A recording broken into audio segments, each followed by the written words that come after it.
নমস্কার বন্ধুরা, হরিনিত্য কিচেনে সবাইকে স্বাগত জানাই। আর শেয়ার করব সিম্পল একটা রেসিপি, আলু পোশাক মিচুরি দিয়ে চিংড়ি মাছের রেসিপি। তো সবার প্রথমে একটু সরষের তেল দিয়েছি, এর মধ্যে পেঁয়াজ আর কাঁচা লঙ্কা দিয়েছি কটা চিড়ে, একটু ফ্রাই করে নেব এগুলো। পেঁয়াজ আর কাঁচা লঙ্কাগুলো একটু ফ্রাই হয়ে গেলে এর মধ্যে দিয়ে দেব পোশাক মিচুরি আর আলু একসাথে আমি কেটে ভালো করে ধুয়ে নিয়েছি, এগুলো দিয়ে দেব কড়াইতে, দিয়ে নাড়াচাড়া করে দেব একটু।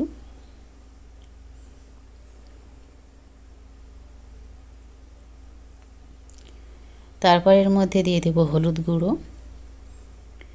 আর দিয়ে দেব নুন স্বাদ মতো।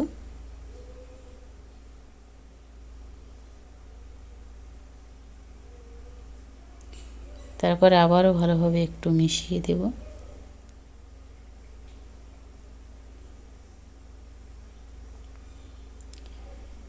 তারপর এর মধ্যে দিয়ে দেব শুকনো লঙ্কা বাটা, শুকনো লঙ্কার গুঁড়ো ইউজ করতে পারেন আপনারা। আমি এখানে শুকনো লঙ্কাটা বেটে নিয়েছি, শুকনো লঙ্কা বাটা দিয়ে একটু মিশিয়ে নেব। মিশিয়ে নেওয়ার পর এর মধ্যে দিয়ে দেব জল,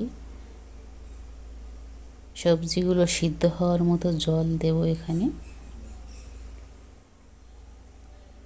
দিয়ে আবারও একটু নাড়াচাড়া করে ঢাকা দিয়ে সিদ্ধ হতে দেবো তরকারিগুলো। তো এখানে তরকারি মানে আলু আর পোশাক মিচুরিগুলো ভালোভাবে সিদ্ধ হয়ে গেছে, তো নামিয়ে নিয়েছি। তারপর এতে তড়কা লাগানোর জন্য এখানে আমি এই কড়াইতে চিংড়ি মাছ ফ্রাই করে নিয়েছি, সেই কড়াইতে একটু তেল দিয়ে এর মধ্যে রসুন থেতো দিয়েছি আর জিরে দিয়েছি, আর এর মধ্যে কিছু দেব না।